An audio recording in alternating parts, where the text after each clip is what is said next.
क्या आप लहसुन खाते हैं?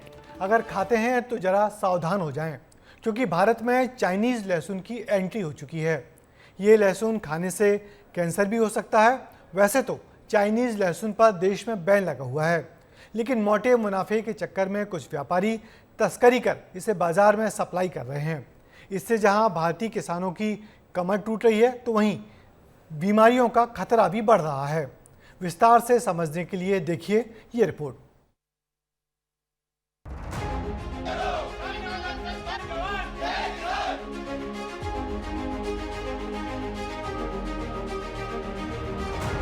भारत में चाइनीज लहसुन की एंट्री, कैंसर के खतरे की बजने लगी घंटी, किसानों और व्यापारियों की चिंता बढ़ी।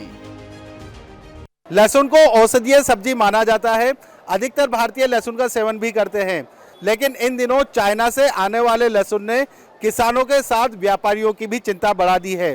इसके साथ ही चिंता बढ़ी है हर आम भारतीय की जो लहसुन का सेवन करता है। यदि चाइना के लहसुन का सेवन किया जा रहा है तो उससे कैंसर होने का खतरा बेहद अधिक बढ़ जाता है। चाइनीज लहसुन ने भारत में दस्तक दे दी है। चोरी छिपे नेपाल और चीन की बॉर्डर से चाइनीज लहसुन को भारत में भेजा जा रहा है।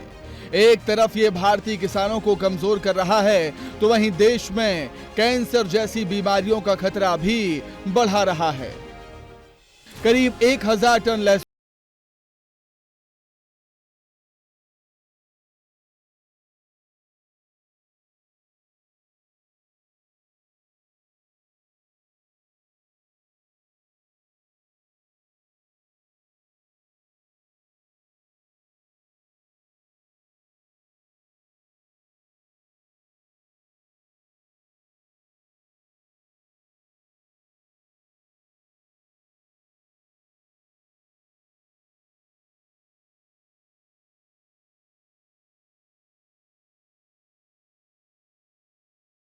कमी आ गई है।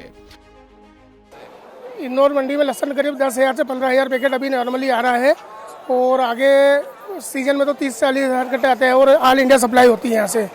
और आने वाली फसल में ये किसानों के लिए काफ़ी नुकसानदायक रहेगा, क्योंकि 40,000 से 45,000 रुपये का बीज अभी किसान लगा रहे हैं, और 4 महीने बाद अगर फसल आती है तो उनको 10,000 रुपये क्विंटल से ज़्यादा या 5,000 रुपये क्विंटल से ऊपर ज़्यादा रेट मिलेगा नहीं। इसमें खर्चा भी बहुत है, इसके बावजूद भी चाइना से लहसुन जो आ रही ये गलत हो रहा है। यह भारत में लहसुन नहीं है क्या?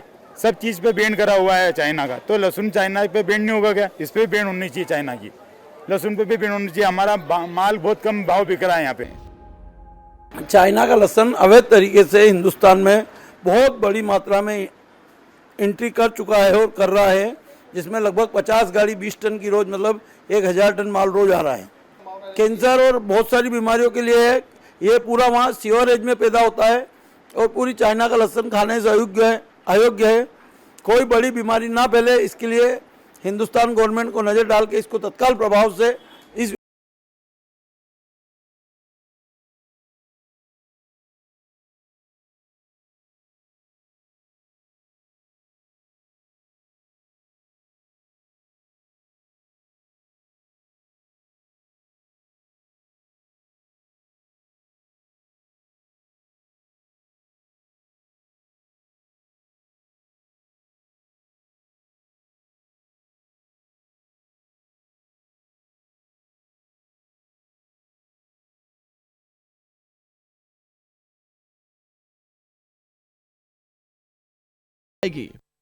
चाइनीज लहसुन का विरोध करने के लिए कर व्यापारी इकट्ठे हुए थे, उनको द्वारा ज्ञापन भी दिया गया है। उनसे जो हमारी चर्चा हुई है, परसों भी हमारी चर्चा हुई थी, तो उस चर्चा में यह आया कि इंदौर में तो किसी प्रकार का कोई चाइनीज लहसुन नहीं आया है, मंडी में भी नहीं आया है, और ना ही शहर में कहीं ऐसा कोई शिकायत प्राप्त हुई है कि चाइनीज लहसुन का यहाँ पे विक्रय हो रहा है। लेकिन उनका ऐसा कहना था कि अनाधिकृत रूप से सीमा पार करके लहसुन आ रहा है, जिससे हमारा व्यापार प्रभावित हो रहा है। नहीं, अगर आएगा और अगर नियम विरुद्ध होगा तो निश्चित रूप से उस पर हम कार्रवाई करेंगे। लहसुन हर परिवार की जरूरत है, हर घर तक लहसुन की पहुंच है। ऐसे में जरूरत है सख्ती के साथ चाइनीज लहसुन की आवक को रोकने की, क्योंकि ये चाइना की बड़ी साजिश का हिस्सा है। एक तरफ भारतीय अर्थव्यवस्था को कमजोर करने की साजिश है, तो देश को कैंसर जैसी बीमारी के खतरे में डालने का मंसूबा भी विदेशी पाल रहे हैं। इन दिनों अलग अलग देशों से चोरी छिपे तस्करी कर चाइना का लहसुन भारत देश में लाया जा रहा है, जो कि सस्ते दाम में बेचा जा रहा है। इसकी वजह से किसानों और व्यापारियों को खासा नुकसान तो हो ही रहा है, लेकिन भारतीयों की सेहत को भी बहुत अधिक नुकसान हो रहा है। बंटी राठौड़ के साथ पुनीत विजयवर्गीय, विस्तार न्यूज, इंदौर।